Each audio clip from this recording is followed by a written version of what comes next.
All right, so let's go ahead and get started. So welcome to CSE 222. Wow, there's open seats here. This is good. There were probably close to 40 people in the last section, so some of them may migrate over to this section. So this is CSE 222. It's data structures in C. It's the sequel to 224. Across the two sections, there's probably about 7 or 10 students taking 222 without having taken 224. For example, computer engineering students take 222. So some of what I'm going to talk about may be redundant. You may have already heard it and experienced it in 224, but that's the reason why. So we have network issues in here. Newsflash. So I'm do have a static picture of the Canvas page, so I'll work from that, but I can't click through on things, so I'll take you to my own copies of some of these sections. Yeah, I don't know where I would plug in, but that would be nice, because I wire in my office.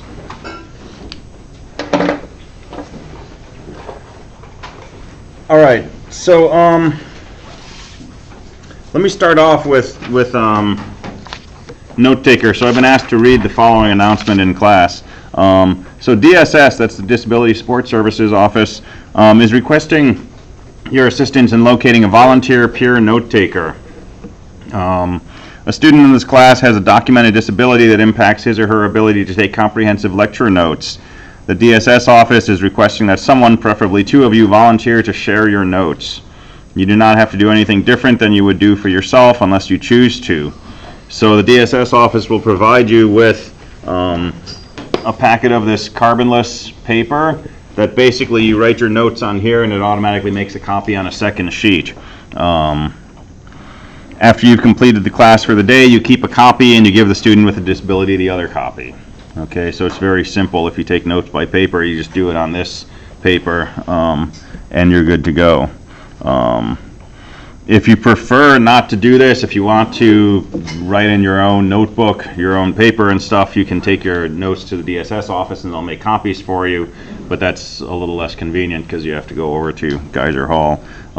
So you can use the carbonless paper. It's pretty straightforward. So is anybody in here who would be willing to volunteer his or her notes? Long pause.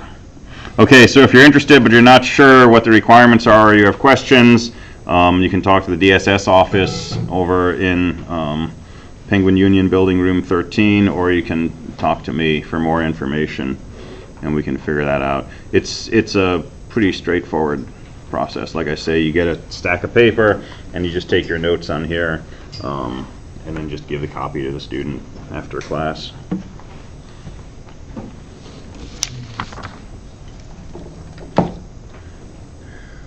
All right, so let me run through some of the more administrative details here. So, so this is a course on data structures. It's all done in C. We assume you've had 121 and 224, or you've talked to me and we've discussed what not having 224 will mean for this course. The textbook is open source, so there's a link to it here. It's a free download. Don't print it out unless you like killing trees because it's big. But it's a pretty good resource. It covers a lot of things that we're not going to go into, but it's got all the essentials. There's some other recommended texts if you want to pay money for them. But the required text is a free download. So let me talk about the course outcomes, because I want to have you keep in mind what you're taking this course for other than to get credit for 222. So these are the things that you should come away from the course being able to do and with a good understanding of. Be familiar with common abstract data types. So it's a course in data structures. We're going to talk about what data structures are, what data types are, but they're going to be things that we call linked lists and stacks and queues and hashes and heaps and trees and tries and things like that. And we're going to learn all about these and we're going to write code to implement these. But we're also going to be thinking about these things in a way that has nothing to do with how we code them. Okay, we want to understand what a stack is, for example. If you've done 270, we talk about stacks in there. If you play old school Magic, there's a stack in there when you cast your spells. In 222, there's a stack, right? All these stacks have certain things in common, okay? This idea of a stack, whether it's here or there or that other place, that's an abstract notion of a stack. That's what we mean by an abstract data type. So all the data types that we learn, stacks, queues, trees, etc., we're going to learn them in an abstract sense, and then we're going to go ahead and we're going to look at how we code them up. In this course in C, next course in Java. So abstract data types, applications, when do we use these? Do we want to use a stack or a queue for this particular assignment? Do we want to use this kind of search or that kind of search, right? So we'll look at those details and ways to implement them. Select and implement fundamental algorithms and data structures such as, and here's some of the things I mentioned, queues, stacks, etc., and so on. So knowing what the different aspects of these different structures are, the pros and cons, and so on. And then the coding, right? So we want to implement a certain kind of linked list, a doubly linked list with a sentinel node. So designing that structure, writing the code for it, testing it, debugging it, finding out why it doesn't work, making it work, and so on and so forth. Recursion and iteration. So if you've done 215, we did a lot of mathematical induction, okay? That was all build up to recursion. If you're in 215 this quarter, we're going to be talking about recursion in the next couple of weeks, which is a building block. Talking about induction, which is a building block for recursion. So recursive strategies are one way to code certain algorithms. Iterative strategies are a different way, and most of us, we usually think in terms of iteration. Do this and this and this and this, and now go either there or there and do these other things, right? But recursion is a totally different mindset. It's a really powerful way of thinking about problem solving, but it can take some getting used to. Okay, so we're going to work a lot with recursion, not just for the fun of it, but because we're going to see cases where recursion makes your life so much easier. We're writing a piece of code, might be 15 lines of code iteratively, and it might be one line recursively, right? And once you can sort of think of things in this way, things will start to make more sense. It'll permeate everything that we do in data structures. So that's an outcome, is recursion and iteration.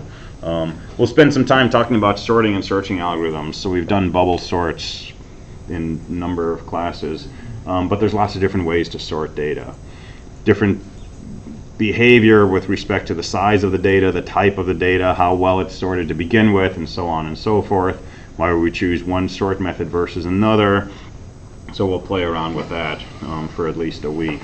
And the other outcome is getting some experience with teamwork. So one of the programming assignments will be a team-based group assignment. I don't have labs in this course, so I'll put the labs back in 223. But in place of having labs, we'll have a few in-class exercises, activities for people to work on. Okay, we'll do some real-world debugging based on memory maps of a computer, and we'll reverse engineer some data structures. So we'll have some in-class activities where you'll be working in small groups. You can read through the topics, or you can just wait 10 weeks and you'll know what the topics were. Course policies, if you had 224 with me, we've talked about academic honesty. I'm going to talk about it a little bit again. Obviously, we don't want people cheating, okay? Don't take somebody else's work and call it your own. Don't look at somebody else's paper during an exam, all that kind of stuff. That's pretty obvious, okay? What's not as obvious is, say when you're writing a program and you're stuck and you need a hint or you need some help, it's pretty natural to go to Google, right? You say, writing linked list in C, and bang, you'll find 5 million pages that have code for a linked list written in C, okay? You can go to the textbook and you can see code for a linked list written in C. You can go to the lecture notes and we'll have pieces of code that we put up on the screen that implement a linked list in C. So when is it cheating to look at something like that and then write your program? The concern is not so much is it cheating. The concern is, are you learning how to write this code yourself? Or are you looking at a solution and thinking that you understand how to do this? Okay, and the goal is empty room with a keyboard, no internet. Can you write a C program to implement a linked list? Okay, typical interview scenario. More and more typical scenario for admission to some programs. And certainly when you're taking the midterm or the final exam, right, that's exactly what you're doing. So there's a question and you've got to write some code to implement a linked list in C, and you don't have the internet, and you've got, a few pages of notes. And so you want to make sure that you understand things at the level where you can start from scratch and produce this. Okay, so you're stuck on your assignment and you can't figure out how to make this thing work, and you go to Google and you look at some examples. What do you do now? You've seen a solution. How do you unsee it? You can't. Okay, so you can go out and watch 2 hours of Grey's Anatomy or something to clear your brain. But the danger is, once you've seen somebody's code, you can't unsee it, right? And you can change the variable names, and you can throw in some extra curly brackets so it doesn't look the same, so someone doesn't think you're cheating, right? But that's not my concern here. My concern here is, have you gotten through whatever mental hurdle was there that stopped you from coming up with a solution? And the only way you clear those hurdles is by working through them, right? Getting to the other side of that mental block is not the goal, right? The goal is to clear that mental block so that you understand what it was that you didn't understand earlier. So you've really got to work on these things alone. And you can work with people, right? But don't look at code. You can say, I'm really stuck. I keep getting a seg fault. And your friend might say, oh, make sure you're initializing your Sentinel node. Okay? That's good advice. But, oh, here's how I did it. Oh, okay. Oh, yeah, mine works now. Great. Okay? You haven't figured out why you have to initialize a Sentinel node. And when I ask you that on an exam, you're not going to have any idea. So ask me if you have questions about that. Yeah, we'll get to it. It's a part of a linked list. Well, we won't get to it for a few weeks. All right. Turn in your assignments on time. Okay, I don't take late work. The only exception is programming assignments. And it's 25% off the first 24 hours, it's 25% off the second 24 hours, and then it's a 0 after 48 hours. Okay, that's not there so that you can have extra time, right? It's there so that if something happens, if you wake up to submit your assignment and the power is off, and you get to a cafe, but you get there at 8:01 and the assignment was due at 8 o'clock, it's not a 0, okay? But you're down to a 75 out of 100. So it's something. Okay, but it's not there so that you can take extra time. I want to do something on Friday, I'll turn this in on Saturday, right? It's for an emergency situation. Don't miss exams, etc., etc. You can read the rest of that. Support services. So this is the one time I'll read from a PowerPoint slide in this class. I just want to talk about accommodations. No, I don't. I want to talk about non-discrimination policy. But read about accommodations, okay? So if you feel like you would benefit from some sort of accommodation, for example, having extra time for tests, or being able to take a test in a low distraction environment, or having a note taker, right, to record notes for you, or a flexible attendance policy, or a flexible test policy, or whatever, right? If you feel like there's some situation that doesn't have you on an equitable footing with other students, right, come and talk to me and or talk to the Disability Support Services office. Okay? DSS is there to make sure that everybody has an equal opportunity to learn what they need to learn in this course, to succeed in this course, okay, and to demonstrate their understanding of what they need to understand. And we don't want things like there's no seats in the front of the class, but I can't see the board from the back row, which is the only place I can sit because it takes me 10 minutes to get here from the other side of campus, right? We don't want you to have to deal with that while you're trying to learn data structures, okay? Your time in this class, your effort in this class should be spent trying to understand data structures, not trying to, dart across Fort Vancouver Way so that you can get here in time to get a good seat. So if you have situations like that, right, let me know. Sorry, so we've already covered this, 'cause it was a bit late, and also I checked the syllabus, didn't see it there. Well, two things. First of all, are we still going to be using putty? Is that still going to be the exact same thing using that? The other question is, I'm not saying this, so there's no labs, it's just... There's no labs, yeah. Yeah, I ditched the labs for this quarter. I'll bring them back in 223. All right, so if you feel like some kind of accommodation would help, talk to me and or talk to the DSS office, okay? Because we'll work really hard together to make sure that you have this opportunity to be successful. So here's the part I do want to read to you directly from the slide. This is the non-discrimination policy. This is college-wide. This is not just this course, okay? So you should encounter this in every course you take. And if you ever run into an issue with this, you can talk to any of your instructors about it, including me. So Clark College non-discrimination policy. Clark College affirms a commitment to freedom from discrimination for all members of the college community. The college expressly prohibits discrimination against any person on the basis of race, color, national origin, disabled veteran status, sex, sexual orientation, age, gender identity, creed, gender expression, Vietnam-era veteran status, religion, marital status, and presence of physical, sensory, or mental disability, okay, or anything else that has been left off from that list. The responsibility for and the protection of this commitment extends to students, faculty, administration, staff, contractors, and those who develop or participate in college programs. It encompasses every aspect of employment and every student and community activity. Okay, bottom line, right? We want this to be a place where you can concentrate on learning. We don't want you to have to spend your energies dealing with something that is, you know, unfairly making somebody uncomfortable, or you know, something where you're being judged or treated a certain way based on something that has nothing to do with anything, right? So if you encounter anything like this, if you think you're encountering anything like this, if you're not sure, right, reach out to myself or another instructor, and there's lots of resources available for this.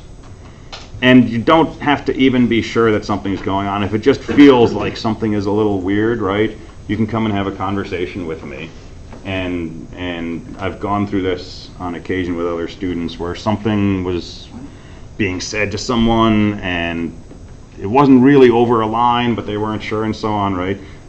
The school is very good at dealing with these kinds of things and sort of, you know, building things up slowly and dealing with it in an appropriate way. So don't hesitate to take advantage of that. And like I say, that's any class, any aspect of your time here at Clark. All right, so you can link through the Code of Student Conduct, but you've probably encountered this multiple times already. Class cancellation, if we get a winter, if we get snow, there'll be info on the front page of Clark's website with a list of cancellations, or if the campus itself is closed. ECS course policies are specific to the department. You can click through on those also. Any questions on the syllabus? All right, so there's these additional policies. So this is the stuff specific to this section. So meeting time for this section, it's 11 o'clock every day. The earlier section is 10 o'clock every day. Like I say, that's full right now, but you can come to either section. I'll keep them in sync. It's the same material and so on. You don't need to change your registration to come to a different section. Yeah, so my name is Nick Macias. I should have said that up front. And my email, nmacias@clark.edu. If you need to reach me for something that really requires you to talk to me, for example, you know, I can't come to class tomorrow, but I really wanted to learn about such and such, what should I do? Send me an email. I'm going to ask, though, that for questions related to course material, issues with assignments, things like that, I'm going to ask you to start using the discussion area in Canvas. Okay? By the end of last quarter, I was doing about 70 emails a day from students. And it's a lot of time that I can't necessarily keep up with this quarter, but it's also a lot of redundancy, right? 15 people will come in and say, you know, I'm getting 0 out of 10 on the assessment, I don't know what the deal is. And it's like, did you link to the correct test bed because it's got a different name? If you look at the README, you'll see that it's called such and such. Oh yeah, okay, thanks, right? Throw it in the discussion area. Now, I don't want you to post code, okay, for the most part. Here's my PA4. I can't figure out how to get it to work. Oh, here, I fixed it for you. Here's the correct code, right? That's obviously not a good thing to do because this is open to everybody in the class. But I don't mind, a short piece of code. I'm getting a compiler on this statement. I don't see anything wrong with it. Go ahead and post that.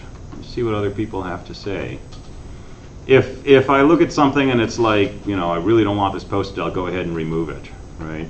And if it's something that I feel I should chime in on, I'll go ahead and I'll jump in right away with a response. But chances are, a lot of these questions, if you put them out there, somebody else in the class can help you with it. And trying to explain something is a really good way to learn it better yourself. Right? So you're working on a circular queue and their queue keeps emptying out instead of saying that it's full when they put too many things in, and you had the same thing happen and you fixed it, but you're not sure why that fixed it. So you start thinking about it and you figure it out, and now you understand something really, really key about queues, and you try to write up a description of this, right? You are learning this stuff really well. So it's actually beneficial to you if you're answering questions for other people. It helps reinforce your own understanding of things. Okay, that's why I learned KVL, KCL finally, because I taught 120. I didn't know it before that. I'd learned it like years before, but it suddenly made sense when I had to explain it to other people. Yes? What is one-day program? Oh, we're getting to that really soon. All right. So assessment. So 20% for your 5 large programming assignments. These are roughly 2-week assignments. First one's already posted, but we'll have to get into the details of it tomorrow probably. 1-day programs we'll come to shortly, but that's 15%. They're basically 24-hour assignments, and they typically take you a few minutes if you're up to speed on the topic. I have some quizzes on Canvas. There's one opened up already, but I'll open up more of them as we go through material. They're about 5 or 10 questions each. There's going to be several of those. That's a total of 10%, and you take those on Canvas. Midterm 20%, final exam 25%, service learning project 10%. How many people here have not done a service learning project? Okay, so on the syllabi, I already made a note to myself tonight. I'm going to put a link in here under service learning project that basically explains the concept. And then if you have questions after that, come and talk to me. But it's basically, it's a project you get to pick on your own, and it can be anything you want, more or less, and you basically work on it and do a presentation at the end of the quarter.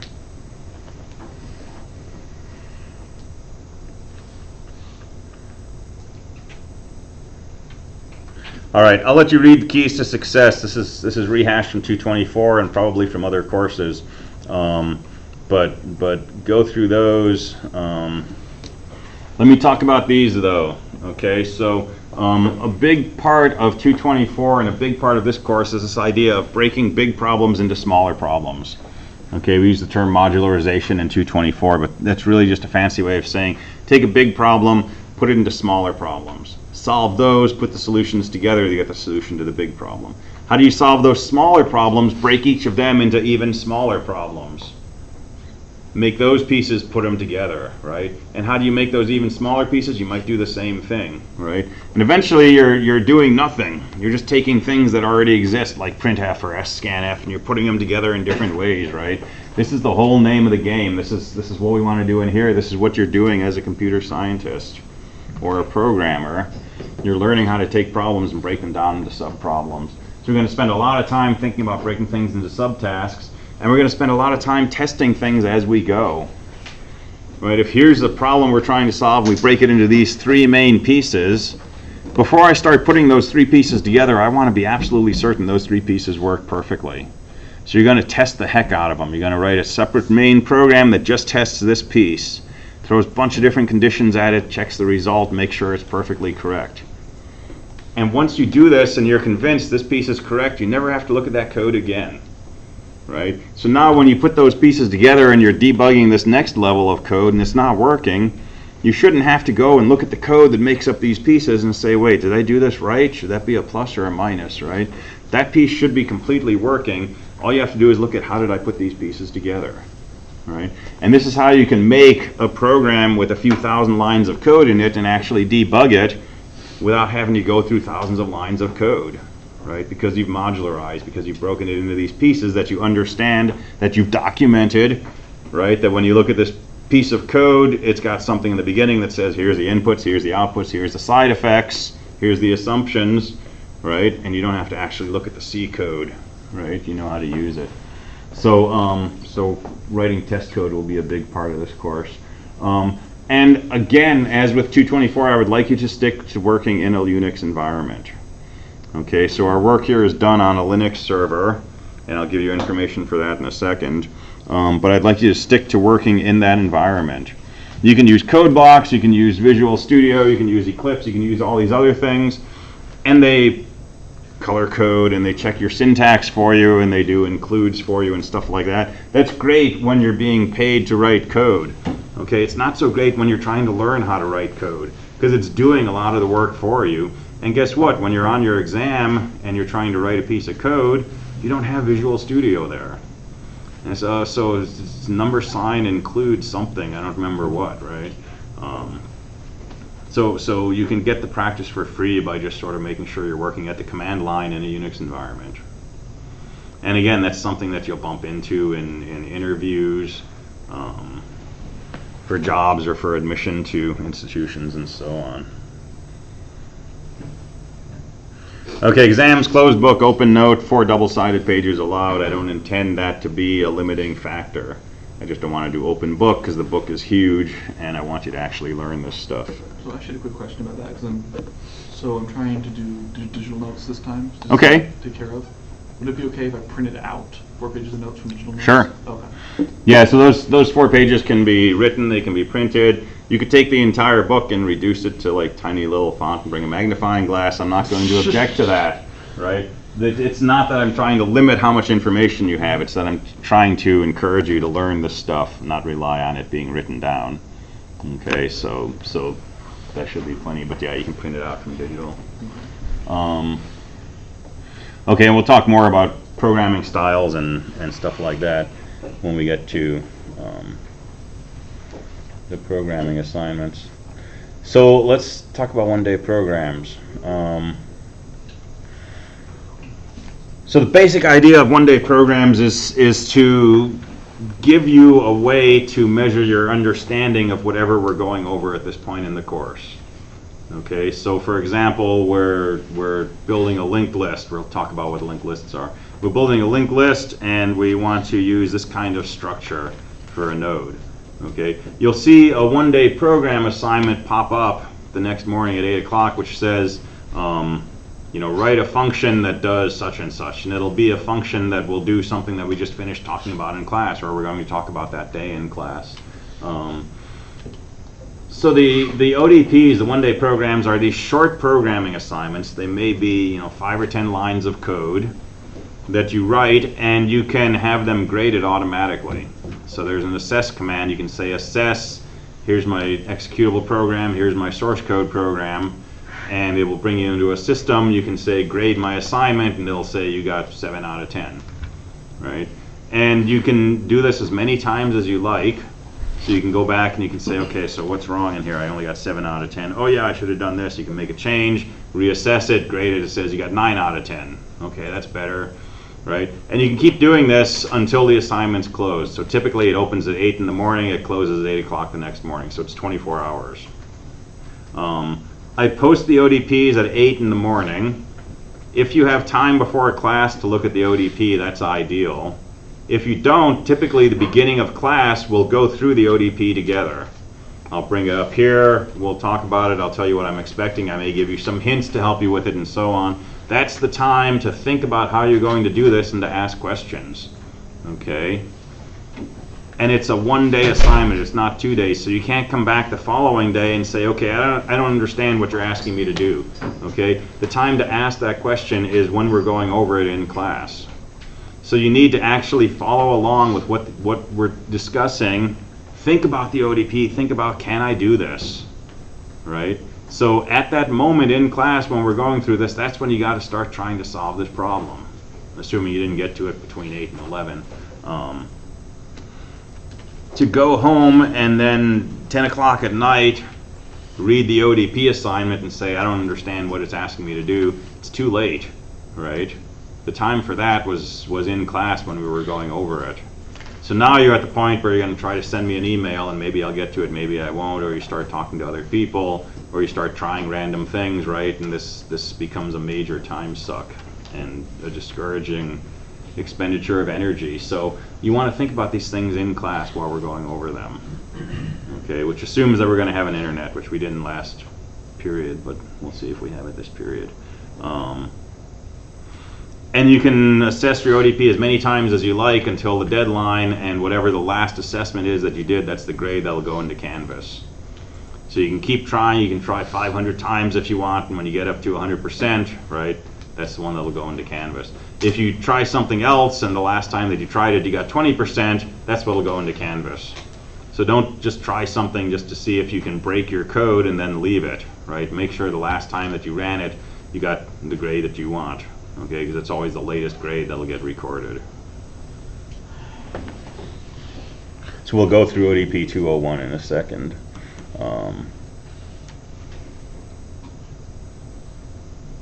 Let me just make a comment on the SLP presentation. I'll take a shot here on the network. That would have been nice.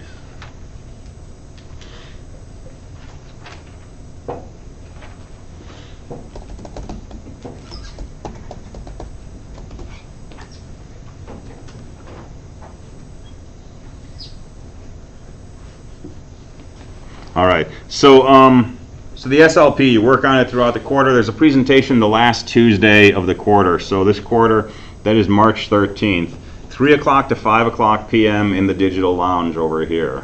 Okay, the presentation is mandatory. It's 50 points out of 100 on the SLP, so it's a big deal. If you have some situation that requires you to be somewhere else at 3 o'clock, you have to let me know that by this Friday at noon in writing. This Friday? Yes. When is this? Tuesday, 13th. All right, so if you've got something else going on, if you can't make it 3 o'clock in the afternoon on Tuesday, March 13th, let me know in writing this week. Okay?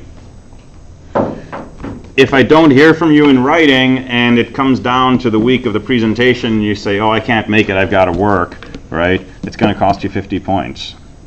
Okay? Think of it like the final exam, right? You wouldn't let somebody suddenly put extra hours on you at work during the final exam, right? You would do everything you could to say, no, I have something I have to do for school right there. Okay? Think of it like that. Okay? So it's mandatory to get credit for it. Wait, the 13th is a Wednesday. March 13th? It sure is, because I said 2018. Nice catch.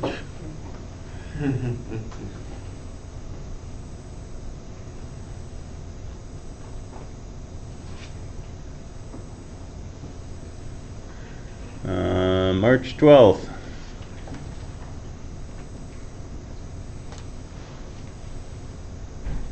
That would have been like really confusing. Thank you. Oh, down here it says March 12th. All right, March 12th, Tuesday, 3 o'clock. Still says 20. It says 18. All these little details. Step by step, regularly. Yes. Debug as you go. All right, we're good.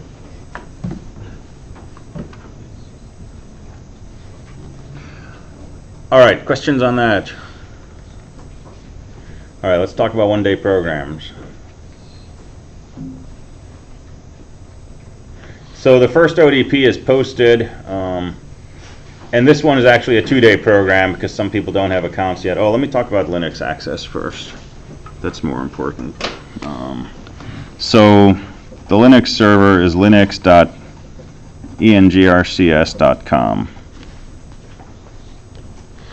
And if you were on Canvas as of 2 days ago, you should have an account. Okay. If you weren't enrolled in Canvas yet, or you're not in there right now, shoot me an email and I'll get you a login account today. So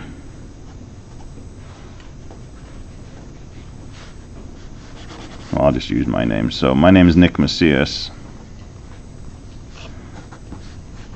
So my username is NMACIAS, lowercase, no punctuation, first initial, last name. Different from CTEC, okay, the course that the server you use in 121. For Linux, engrcs.com, it's first initial followed by last name with no punctuation in between. If you have a middle name, that doesn't show up. If you have a hyphenated last name, that is included, and the hyphen will be included too. So whatever Canvas shows as your first name and your last name, right? Take the first initial, take the last name, put them together all lowercase, no extra punctuation. That's your username. And your password is your student ID followed by an underscore. If you were in 224, your password's whatever it was. Okay, but if you're a new student, student ID followed by underscore. So if my student ID is 1, 2, 3, 4, 5, 6, 7, 8, 9, that's my initial password. So 9 digits followed by an underscore. And when you log in, it'll ask you for your password, and then it'll ask you for a new password twice. So if you use Windows, you probably connect to servers using PuTTY, but however you used, whatever you used to connect in CSE 121 should work. Just make sure you're going to this server instead of ctech.clark.edu. So you can use PuTTY from Windows, from Linux, or from a Mac you can use SSH. And so let's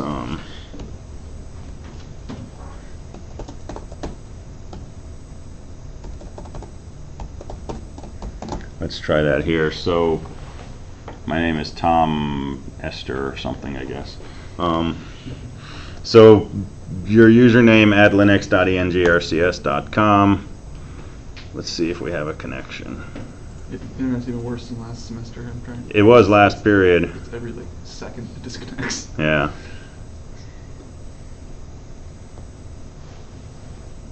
I can't even get into Canvas once. Yeah. Amazed I managed to get here. It's ridiculous. All right. Well, so you do this, and it'll ask you for a password. The first time you do this, it'll do the usual thing about, asking you if this fingerprint is something you trust and so on. And you say yes, you've done this with 121 probably. So try to do this, as soon as possible when you have a network connection. And if you're not able to get logged in, send me an email, and I'll either set up your account or reset your password or see what you're doing. But we'll get you access. All right. So once you have access, you can look at the ODPs, and this isn't going to work now because I don't have a connection. So I'm going to make a local version of the assess system on my laptop so I don't have to use the network for anything in here. But I don't have that set up yet. But ODP 201, it's a hello world basically. So you're asked to write a function that basically takes 2 integers and returns the sum. Okay, so it's, a few lines of C code. To do that. Well, let me see if I have a copy.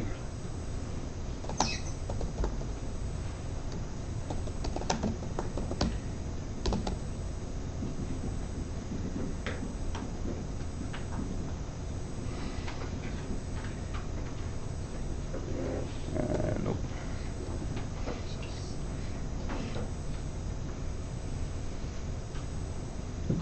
Is it still only this building, or is it all over the campus?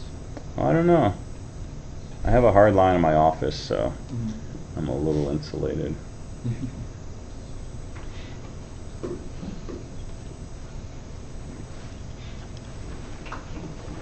I find the best services in the library, Yeah. generally speaking. Move the class to the library. No. I Thought just about stay moving there it to a lot. Starbucks. Easier, more reliable. Yeah. All right, well, we're totally off the air now. So how many people here have not encountered one-day programs in 224? Okay. So like I say, this first one's not due until Wednesday. I will make a local version of the assessment system so we can go through it completely tomorrow. But once you're on Canvas, at the top of the ODP section, there's a link to a video. It's about a 10-minute YouTube video that basically talks you through what I would have done here if I'd gotten connected. Basically shows you how to write the code, how to assess it, and so on and so forth. So take a look at that, take a shot at assessment, and then we'll go through it tomorrow. On a local setup, and that will solidify it. But for now, just do that.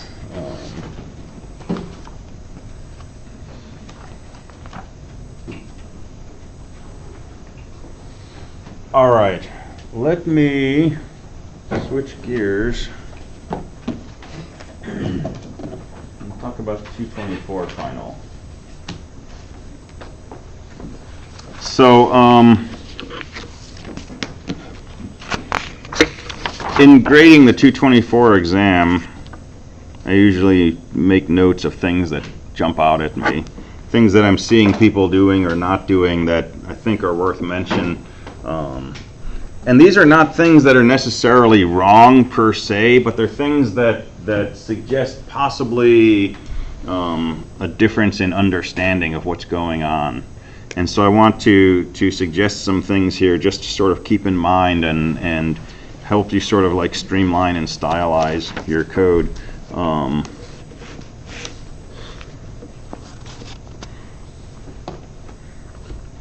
Let me bring these up.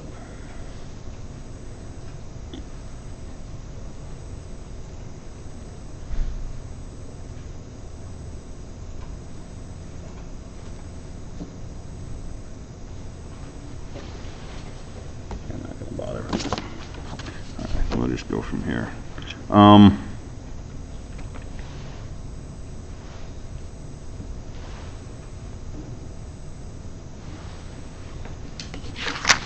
So, and you've heard some of this before, but you're going to hear it again. So some of it is, for example, you might write, if this number is greater than maximum number, then maximum number equals this number, right? End of if statement.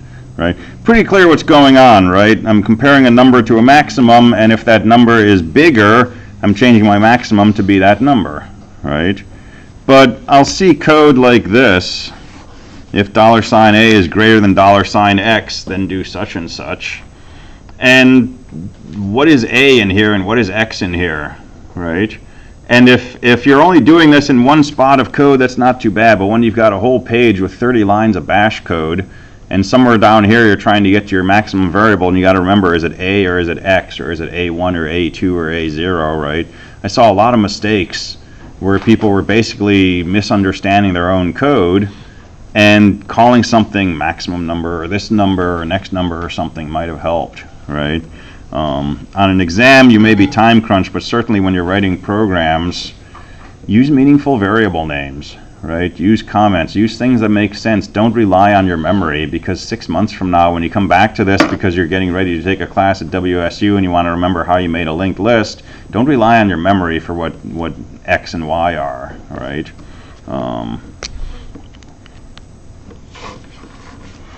So I saw a lot of this. If I equals 0, then do something. Else, if I is not equal to 0, do something else. Right? Well, this if I is not equal to 0 is kind of redundant, right? Because if I is 0, you're going to do this first block. Otherwise, if I is not 0, you're guaranteed you're going to do this else statement, right? So maybe I'd put a comment in here saying I is not equal to 0, right? But you don't need it in your code. And then sometimes there was a third else block saying else something else. Well, that's impossible. Because if I is 0, you'll do this first block. If I is not 0, you'll do the second block. There's no way you're going to execute this third block.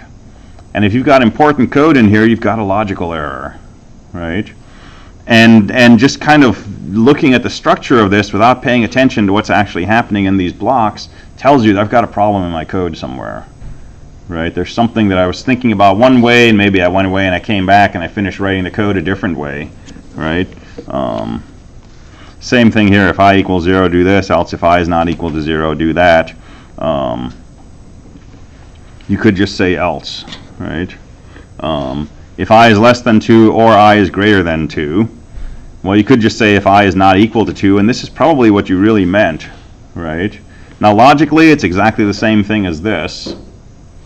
But if you decide you want to see if I is not equal to 5, you might come in here and you might change this to a 5 and forget to change that, right? Maybe you do a global substitute, you forget to put the /g at the end, and it only changes the first incidence. And this is just a whole lot cleaner. If flag equals 1, x equals 0, else x equals x, right?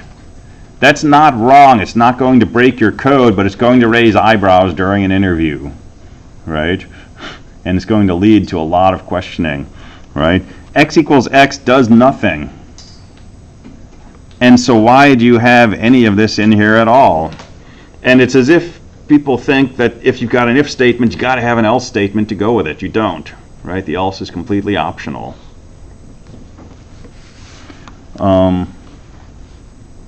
Character C equals 2 lower in bracket I, semicolon in bracket I equals C.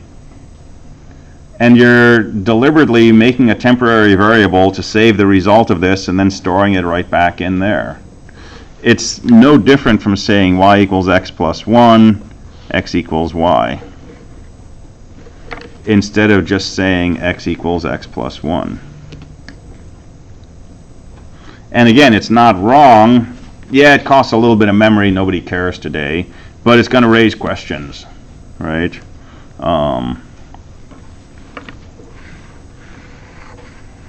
For I equals 0, I less than length of s, I plus plus, out bracket I equals s bracket I, print f out.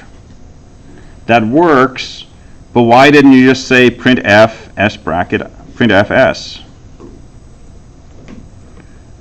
Right? You don't need to copy from one string to another just so you can print it out. And it suggests maybe you don't really know what this is doing and what this argument is, and so on. This pops up a lot with argc, argv, right? So argv, bracket 1, that's a string. If you want to print it, you can say printf %s, comma, argv bracket 1. It's a string. You don't have to copy it into some other string just so you can use printf or scanf or anything else that you do with strings. Character star s equals xyz, and then string compare s to str. Well, if you want to compare str to the string xyz, you could just say string compare str, comma, xyz. You don't need to make a separate variable. Again, it's not wrong, but it's going to raise questions of why are you making a new variable, doing an expensive copy into that, and then comparing to it. Right?